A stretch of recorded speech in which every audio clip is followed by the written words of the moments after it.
तो देखिए बच्चों, अच्छी कहानियों को क्यों कवि जो है श्रोता के लिए इसमें शामिल किए हैं। दो चार कहानी आप लोगों को मैं बताऊंगा तो आपको पता चल जाएगा कि क्यों कवि श्रोता के लिए इसमें शामिल किए हैं। पहली कहानी सुनिए, आप लोग सुने भी होंगे, दो बकरियों की कहानी। नदी के दो किनारे पर एक बकरी इधर चल रही थी, एक बकरी इधर चल रही थी। बीच में जो है कि पेड़ के गिर जाने से पुल जैसा बन गया था। इस बकरी को उधर जाना था, उस बकरी को उधर जाना था। बीच में दोनों आ गए, पेड़ का जो हिस्सा था वो सकरा था। तो यह बकरी बोलती थी मैं पहले जाऊंगी, बकरी बोलती थी मैं पहले जाऊंगी। दोनों झगड़ गई और झगड़ने से क्या हुआ कि दोनों जो है नदी में गिर गए, बढ़ करके मर गए। दूसरे दिन दो बकरी ऐसा ही, उसको भी इधर जाना था, उसको भी इधर जाना था। दोनों जब बीच में आई तो एक बकरी बोली कि बहन मैं बैठ जाती हूँ, तुम मेरे ऊपर पार हो जाओ, फिर मैं उठ के पार हो जाऊंगा। दोनों पार हो गए। तो कहने का तात्पर्य है कि आज के जमाने में सब लोग सोचते हैं कि मैं बड़ा हूं, मैं बड़ा, मैं इसकी वजह से मार पिटाई, हो हल्ला हंगामा, घृणा पैदा होता है। चीन कहता है कि मैं बड़ा हूं, अमेरिका बोलता है मैं बड़ा हूं, रूस बोलता है मैं बड़ा हूं, उधर जो है कि किंग जॉन कौन कोरिया है, साउथ कोरिया कि नॉर्थ कोरिया बोलता है कि मैं बड़ा हूं। तो सब मैं बड़ा हूं, मैं बड़ा हूं तो होगा ही, युद्ध जैसी स्थिति उत्पन्न होगी, बम गोला बारूद किया ही जाएगा। तो ये देश स्तर पर हो गया, राज्य स्तर पर, आपका जो है कि जिला स्तर पर, गांव स्तर पर, व्यक्तिगत स्तर पर भी यही हो रहा है, जिसकी वजह से आज स्थिति ये है। अगर उन दोनों बकरियों की कहानी हम लोग सुन लें या समझ लें तो ऐसा स्थिति नहीं होगा। आगे कहानी हम लोग आपको बताते हैं कि भरत तो राम से भी बड़ा निकले। राम तो का कहानी आपको बतावे किए, भरत का सुनिए। भरत तो राम से भी बड़ा निकल गए। कैसे कि जब भरत राम जी चले गए वनवास तो भरत को पता नहीं था, भरत गए थे ननिहाल। जब उधर से आए तो पता चला कि ऐसे से बात हो गया है, तो एकदम बोले कि नहीं, अयोध्या में अगर रहेंगे तो राम जी रहेंगे, और नहीं रहेंगे तो मैं वहीं रहूंगा जहां राम जी हैं, क्योंकि जहां राम वहीं अयोध्या। तो चले गए भैया को मनाने। अब जब भैया को जो मनाने चले गए तो राम भी आने को तैयार नहीं, क्योंकि पिता को वचन दे दिए हैं, प्राण जाए पर वचन न जाए। अब पिताजी राम जी तर्क दे रहे हैं कि अगर पिताजी जीवित होते और वो कहते कि बेटा चलो मैं वचन को तोड़ रहा हूं तो एक बात अलग होता, लेकिन उनके मरने के बाद मैं वचन कैसे तोड़ सकता हूं, मैं नहीं जा सकता। तो भरत भी जीत पड़ा हुआ था कि नहीं मैं भी नहीं जाऊंगा, तो मैं भी आपका सेवा करूंगा, आप मेरे लिए अयोध्या यही है। अब देखिए बच्चों, पूरे अयोध्या का राज्य, साम्राज्य कहिए, दोनों भाई में से कोई लेने को तैयार नहीं है। बड़का बोलता है कि भाई तुम ले लो, छोटका बोलता है भैया आपका है आप ले लीजिए। और गांव में क्या होता है बच्चों, दो भाई का खेत है, एरिया समझ करते होंगे आप लोग, एरिया पड़ गया है। तो शाम में क्या होता है कि कोड़ी बोहट करते समय थोड़ा सा एरिया हल्का फुल्का ऐसे से हो जाता है, हल्का फुल्का 1-2 इंच टेढ़ा मेढ़ा हो जाता है। उसी में दोनों भाई का तलवार फरसा, भाला लाठी निकल गया, माथा फटेबल हो गया, केस अभी तक चल रहा है, हल्का सा 1 इंच जो है एरिया इधर हुआ था। लेकिन वहां देखिए साम्राज्य जो है कि लेने को भाई तैयार नहीं है। तब लास्ट में गुरुदेव लोग जो है फैसला कर दिए कि भरत को बोले कि भरत मानो कि भैया तुमको कुछ ऐसा सामान दिए हैं जो बहुत जल्दी टूट फूट जाने वाला, खराब हो जाने वाला सामान है, और वो कह रहे हैं कि तुम 14 साल ठीक ऐसे रख दो, 14 साल के बाद हमको लौटा देना। उसको रखने में भी एक तपस्या है। तो वो जो है कि अयोध्या का नगरी है, तुमको भैया दे रहे हैं, आज जैसे दे रहे हैं वैसे तुमको 14 साल के बाद भैया को लौटाना है। तो गुरुदेव के बात मान करके भरत बोला कि ठीक है मैं ऐसा कर तो सकता हूँ, लेकिन ऐसा तभी मैं कर सकता हूँ जब भैया का खड़ाव मिलेगा, यानी कि लकड़ी वाला चप्पल। और भैया का खड़ाव लिया हो, अयोध्या लौटा, सो अपने राजगद्दी पर नहीं बैठा, भैया का खड़ाव को राजगद्दी पर बैठाया। और 14 साल तक जैसे भैया जमीन पर सोए होंगे, जैसे कंदमूल खाए होंगे, वैसे किया हो। तो कहने का तात्पर्य है कि वो सब कहानियाँ हमारे घरों में जो छोटी छोटी बातों की लड़ाइयाँ होती हैं, झगड़े होते हैं, इन कहानियों से हम जो हैं अपने ज़िंदगी को सुंदर बना सकते हैं और घरों की छोटी लड़ाइयों को रोक सकते हैं। आज हम लोग न्यूज़पेपर, रेडियो, टेलीविज़न में देखते हैं कि बेटा जो है उधर से आया, बोलो पापा हमको टैबलेट चाहिए। टैबलेट पूछते हैं बच्चों, और पापा नहीं दे पाए, इतना बेटा गुस्सा में आया कि लाया चाकू, पापा को भोंक दिया, पापा मर गया। एक कलयुगी जो है श्रवण कुमार है। लेकिन एक दौर था कि अंधे माता पिता को जो है श्रवण कुमार अपने कांधे पर उठा करके पूरे तीर्थ को घुमाया था। एक दौर था कि भीष्म पितामह का महाभारत में कहानी सुने होंगे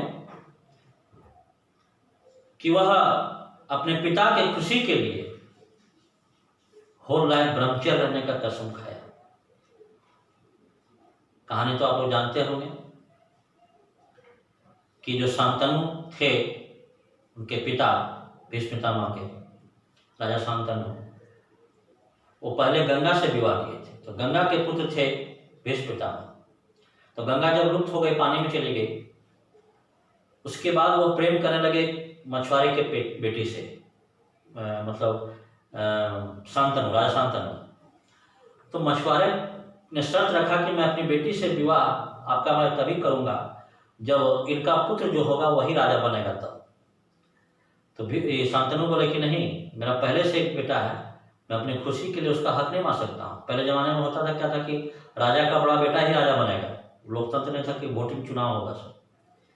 तो हुआ क्या कि वो जो है वो नहीं माना, और राजा बोला कि नहीं सर, नहीं हो सकता है, और चला आया घर और उदास रहने लगा। जब उस समय देवव्रत नाम था उनका, भीष्म पितामह नहीं थे, तो देवव्रत देखे कि ये मेरा पिताजी बहुत दुखी रहते हैं, क्या बात है। तो सारथी से पूछे, जो रथ हाँकता था, उससे पूछे कि क्या बात है, पिताजी बहुत दुखी रहते हैं, और ऐसा बात है, हाँ ऐसा बात है। तुरंत देवव्रत चला गया उस मछुआरे के पास, अब बोला कि मेरी माँ को विदा कीजिए भैया, कुछ नहीं सुनूंगा मैं, आप डायरेक्ट जाके बोला मेरी माँ को विदा कीजिए। मछुआरा बोला कि मेरा शर्त जो है मंजूर है। बोल मैं पिताजी के लिए कुछ भी कर सकता हूँ, मैं नर्क में जा सकता हूँ, अंगारों पर चल सकता हूँ, मैं कुछ भी कर सकता हूँ, आपका छोटा मोटा शर्त होगा मैं सब मानता हूँ। और ठीक है, सब मानते हो, तुम राजा नहीं बनोगे, तुम्हारा जो भाई होगा वही राजा बनेगा, लेकिन तुम शादी करोगे तो तुम्हारा जो बेटा होगा और तुम्हारा जो भाई होगा वो दोनों लड़ेगा। बोला कि मेरा राज्य है, मेरा राज्य है। तभी होल लाइफ ब्रह्मचर्य ने कसम खाया कि मैं अपने पिता के लिए होल लाइफ ब्रह्मचर्य रहूँगा, शादी ही नहीं करूँगा, और माँ को बिठाया रथ पर, ले आया घर। तो ऐसे ऐसे पुत्र हुआ करते थे जो पिता के लिए इतना बड़ा त्याग करते थे, बलिदान करते थे। आज एक छोटा टैबलेट के लिए जो है, टैबलेट पूछते हैं आपसे बच्चों की नहीं, मोबाइल जैसा रहता है, उसको टैबलेट के लिए हत्या कर देता है लोग। तो ये सारी कहानियाँ, एक छोटी सी और कहानी के साथ में चैप्टर को खत्म करूँगा। 5 पांडवों को आप लोगों को पता होगा कि 1 साल के लिए छिपना पड़ा था। महाभारत आप लोग देखे होंगे, जब पढ़े भी होंगे। तो राजा विराट के यहाँ छिपे थे लोग। तो बड़ा भाई जो है कि राजा के यहाँ चेहरा बदल करके, शक था वहाँ पर जो खेले थे, तो कि 1 साल आप लोग को छिपना पड़ेगा, अगर छिप के बाहर दिख गए तो 1 साल के अंदर में तो आप लोग को फिर से 12 वर्ष बनवास और 1 साल अज्ञातवास, उसको अज्ञातवास कहते थे। तो वह जो है कि ये लोग छिपे, 5 पांडव। बड़ा वाला भाई जो था वो एक मुनि कलर के रूप में बन गया, चेहरा मोरा, राजा के यहाँ रहने लगे। युधिष्ठिर बड़ा वाला था, युधिष्ठिर। और महिला ये आपका भीम जो था सो रसोईया बन गया। नकुल सहदेव बन गया, ये क्या नाम है, घोड़े को देखभाल करने वाला बन गया। ऐसा छिप छिप करके रो रहा है। और ये जो अर्जुन जो था वो क्या हुआ कि उसका चेहरा मोहरा बदल गया था, वो क्या कहते हैं होमोसेक्सुअल हो गया था, यानी कि ट्रांसजेंडर जिसको बोलते हैं, यानी कि ना पुरुष रह गया था ना स्त्री रह गया था। उसका भी एक कहानी है कि क्यों ऐसा हुआ। तो वह जो है उस रूप में बन करके और राजा विराट के बेटी को संगीत सिखा रहा था। जब साल पूरा हो गया, सब लोग अपने अपने रूप में आ गए, तो राजा विराट देखा कि हमारे यहाँ 5 पांडव छिपा हुआ था, जो हमको पता नहीं चला। खास करके अर्जुन का बहुत नाम था उस जमाने। तो बोला कि खैर कोई बात नहीं है, राजा विराट बोले। और वो अर्जुन के सामने प्रस्ताव रखे कि ये मेरी बेटी जो है, जिसको आप संगीत सिखा रहे थे, अब विवाह योग हो गए, तो आप इससे विवाह कर लीजिए। तो अर्जुन भी बोले कि नहीं, ऐसा नहीं हो सकता है, क्योंकि मैंने इसको पढ़ाया है, मैंने इसको सिखाया है, मैं मेरे लिए बेटी के समान है। तो मैं जिसको पढ़ाया हूँ, जिसको सिखाया हूँ, उससे विवाह नहीं कर सकता हूँ। हाँ, अगर आपको इसकी विवाह करनी है तो मेरा एक पुत्र भी है, मैं पुत्र वधू के रूप में स्वीकार कर सकता हूँ। तो देखिए इतना आदर्श था। आज के ज़माने में तो देखिए जिसको लोग पढ़ाए उसी को लेकर भाग जाता है। तो ये कहानियाँ भी हमें स्वतंत्रता के लिस्ट में शामिल करने के लिए कवि किए हैं और हमारे जीवन को सुंदर बनाने का काम किए हैं। तो बच्चों, ये कविता यहाँ समाप्त हो जाता है, लेकिन मैं एक बात यहाँ पर सवाल करना चाहूँगा कि कवि प्रेम किए, प्रेम में उनको धोखा हुआ, और जब धोखा हुआ तब जाके इतना सारा ज्ञान की बातें हम लोग को बताए। तो क्या कवि की बातों को हम लोग को मानना चाहिए कि नहीं मानना चाहिए? कि यह सोचना चाहिए कि अरे हम भी प्रेम करेंगे, हमको भी धोखा मिलेगा तो हमको भी ज्ञान आ जाएगा। कभी तो प्रेम किया था तब उसको होगा, हम भी प्रेम करेंगे। तो नहीं, अगला कोई जाकर के गड्ढा में गिर गया है और गड्ढा से ही चिल्ला रहा है कि भाई रास्ता से मत आओ, रास्ता से मत आओ, रास्ता बदल लो। तो हम लोग क्या सोचना चाहिए कि हाँ रास्ता बदलना चाहिए, गड्ढा रास्ते में गड्ढा है। कि यह सोचना चाहिए कि अरे अपना तो गड्ढा में गिर गया तो हमको मना करता है, चलो अभी चलें, तो जाइए गड्ढा में गिरिए। अगर कोई शराबी कहता है कि शराब मत पियो तो उसकी बात को अवश्य मानना चाहिए। अगर मैं कहता हूँ शराब मत पियो तो मैं शराबी नहीं हूँ। तो मैं अगर कह रहा हूँ तो मैं किताबी बातें कह रहा हूँ, सुनी सुनाई बातें कह रहा हूँ। लेकिन अगर शराबी अगर कहता है कि शराब मत पियो तो उसकी बात मानना चाहिए, क्योंकि उसका आदत लग चुका है, वो नहीं छोड़ सकता है। लेकिन वो जान रहा है कि मेरे शरीर के अंदर में क्या क्या हानि होता है शराब से, उसके वजह से वो जो है कह रहा है कि शराब मत पियो। तो इसीलिए वह जो है शराब जो है कि पीने को जो मना करता है तो हमें मान लेना चाहिए। ये नहीं सोचना चाहिए कि अपना शराबी है और हमको मना करता है, अपने पिता हमको मना करता है, तब पीजिए भाई, कौन रोकता है। तो इसीलिए यह कवि अगर कह रहे हैं इतनी सारी ज्ञान की बातें जो बता रहे हैं तो हमें मानना चाहिए। ये नहीं सोचना चाहिए कि ये प्रेम किए थे तो हम भी प्रेम करेंगे, तो जो है कि हमको भी धोखा मिलेगा तो सीखेंगे। तो ऐसा कोई जरूरी नहीं है कि आपको ठोकर लगे तभी आप सीखिए। अगला कोई ठोकर लगा है तो उसे भी सीखा जा सकता है कि इसको ठोकर लग चुका है, ये रास्ता पर नहीं जाएंगे, अगला रास्ता पर जाएंगे। तो बच्चों, ये था कविता का सारांश, हिंदी सारांश। अब इसका वर्ड मीनिंग और क्वेश्चन आंसर आप लोगों को इसी वीडियो के जो है कि डिस्क्रिप्शन में मैं दे दूंगा।